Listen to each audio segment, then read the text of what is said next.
साथियों, आज देखें कि एक नेचुरल सीनरी अंदर एक गुफा है जहां साधना का एक प्रमुख केंद्र बाबा रामदेव जी ने दिया है।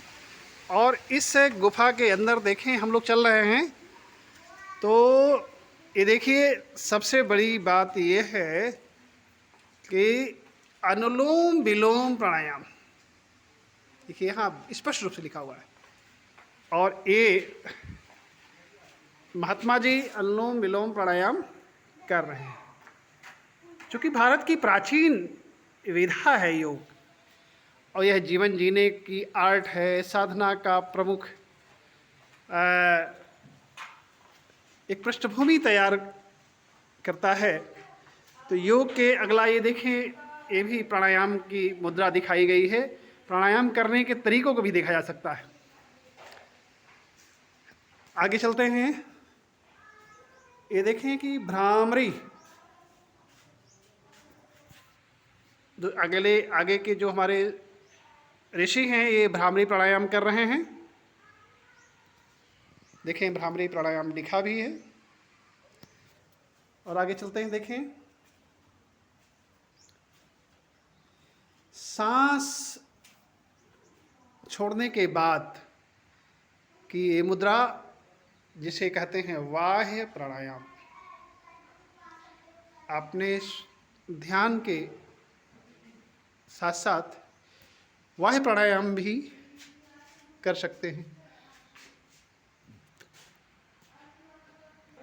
देखिए विपरीत करणीय मुद्रा, आप ये देख रहे हैं, विपरीत करणीय मुद्रा को भी आप देख सकते हैं। आगे मेडिटेशन कैसे किया जा सकता है, देखिए इस गुफा में मेडिटेशन को भी दिखाया गया है। साथियों, नौली क्रिया बाबा रामदेव जी की बहुत प्रिय नौली क्रिया है। डॉक्टर ओम प्रकाश जी आनंद भी बहुत अच्छी नौली सिद्ध है उनकी भी। और यहाँ बाबा रामदेव जी को हम लोग देखते रहते हैं विभिन्न प्रकार के विभिन्न चैनलों, खासकर आस्था चैनल पर वो बहुत अच्छा नौली करके दिखाते हैं। अगले क्रम में आइए देखते हैं यौगिक षटकर्म। यौगिक षटकर्म में क्या है, देखिए सूत्र नीति की मुद्रा दिखाई गई है। सूत्र नीति किस मुद्रा में बैठ के करना चाहिए, कैसे करना चाहिए, ये यहाँ दिखाया गया। ये देखिए गला है वस्त्र धोती, जिससे पूरे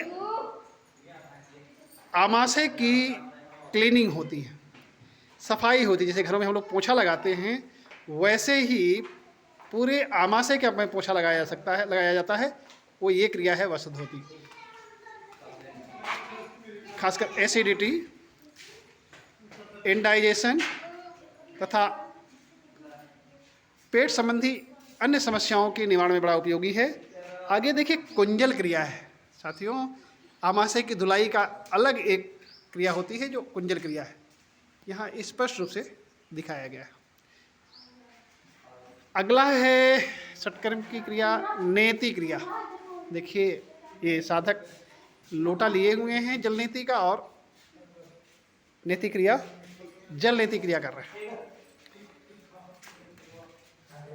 नेक्स्ट देखिए अगला क्रम है, ये है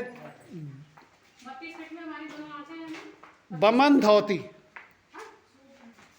धोती का भी एक बहुत अच्छा स्वरूप दिखाया जा रहा है। कभी भी करना हो तो आप इन योग विशेषज्ञ या योग चिकित्सक के निर्देशन में प्रशिक्षण के उपरांत ऐसा करें। ये देखिए आगे हम चलते हैं पंचकर्म के, जो पंचकर्मा के अकॉर्डिंग ट्रीटमेंट दिया जाता है आयुर्वेदा में, वो है ये स्वेदन क्रिया। ये स्टीम बाथ के रूप में भी प्राकृतिक चिकित्सा में जाना और माना जाता है। ये देखिए नेक्स्ट ट्रीटमेंट है उपनाह ट्रीटमेंट है, इसको भी देख सकते हैं। साथियों अगला ये ट्रीटमेंट देखिए, ये है शिरोधारा। जब किसी तरह की मानसिक समस्याएं होती हैं, नींद ना अच्छी आ रही हो, अनिद्रा की शिकायत हो, मेंटल स्ट्रेस हो, एंजाइटी से गुजर रहे हों या अवसाद से गुजर रहे हों, तो ये ट्रीटमेंट बहुत कारगर है। यह भी प्राकृतिक चिकित्सालयों तथा आयुर्वेद के पंचकर्मा यूनिट में दिया जाता है। देखिए, नस्य क्रिया, नस्य जो है ट्रीटमेंट एक ऐसा ट्रीटमेंट है जो नासिका संबंधी बीमारियों में या मस्तिष्क संबंधी बीमारियों में काम में लिया जाता है। आप देखें, ये भी लिखा हुआ है पंचकर्मा विधि, आयुर्वेद पंचकर्मा चिकित्सा विधि, यहाँ स्पष्ट रूप से दिख रहा है। रक्त मोक्षण, साथियों, जब किसी के पैर में या शरीर के किसी अंग में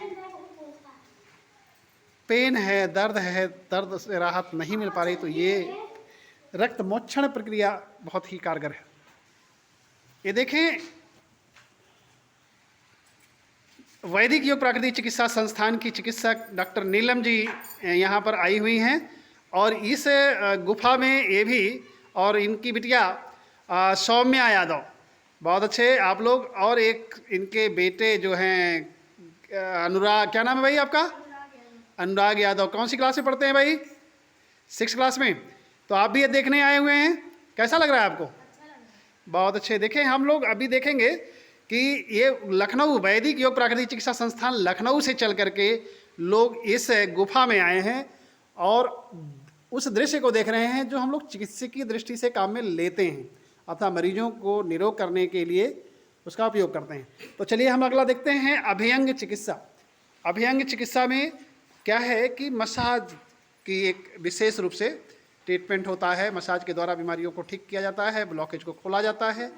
तो ये भी ट्रीटमेंट बड़ा कारगर है, अभ्यंग ट्रीटमेंट।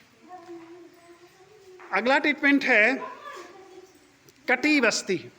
देखें, जब किसी तरह की कोई ऐसी समस्या हो, दवाओं से भी राहत ना मिल पा रही हो, तो कटी बस्ती का प्रयोग करना चाहिए। तो ये ट्रीटमेंट यहाँ ये दर्शाया गया है, दिखाया गया है। रोग मुक्ति हेतु 4 महत्वपूर्ण अंग। ये देखें, आप यहाँ आयुर्वेद की मेडिसिन बीमार अस्वस्थ व्यक्ति को पिलाया जा रहा है, देखा जा सकता है। इस चित्रों के माध्यम से कितना अच्छी प्रस्तुति है। ये देखें, ऋषि हैं, बैठे हुए हैं और अपने यहाँ आए हुए मरीजों को स्वास्थ्य के संदर्भ में बता रहे हैं।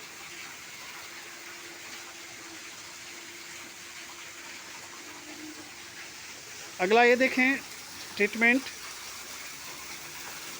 ये भी दिया जा रहा है मरीज को। आयुर्वेद के चिकित्सक ट्रीटमेंट दे रहे हैं। प्राचीन काल में आयुर्वेद अध्ययन एवं अध्यापन की व्यावहारिक विधि यहाँ सब बताई जा रही है। देखिए, सुंदर झरना, नेचुरल तरीके से, नेचुरल व्यू आप देख रहे हैं। ये हमारा परम सौभाग्य है कि आज हम यहाँ पतंजलि वेलनेस सेंटर में आए हैं और ये देखने के लिए गुफा भी मौका मिला। ये देखें, ये भी एक विधि ट्रीटमेंट प्रोसीजर से औषधियों को ले जाने का। अगला है नाड़ी परीक्षण। साथियों, भारत की एक बहुत ही प्राचीन विधा रही है जो नाड़ी परीक्षण से वैद्य हमारे यहाँ मरीजों को जांचते थे और उसका पता लगा लेते थे कौन सी बीमारी है। विभिन्न प्रकार की जो आधुनिक जांचें हैं, उन आधुनिक जांचों से परे यह विधि थी कि केवल नाड़ी देख के बता दिया जाए कि कौन सी बीमारी उनको है। दवाइयों को तैयार करने की विधि यहाँ बताई गई है। प्राचीन काल में औषध निर्माण एवं संरक्षण की व्यावहारिक विधि, ये सब देखें, देखा जा सकता है। ऐसा लगता है कि आने वाले 20 से 25 सालों में भारत पुनः वह विश्व गुरु होगा।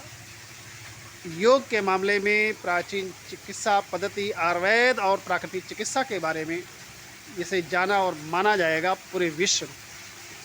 साथियों, इस प्रशंसनीय योगदान के लिए परम आदरणीय स्वामी रामदेव जी का इस योगदान को पूरा विश्व नहीं भुला सकता है, पूरा मानव जाति, मानव समुदाय नहीं भुला सकता है कि उन्होंने इतना बड़ा योगदान दिया देश और विश्व के मानव समुदाय को।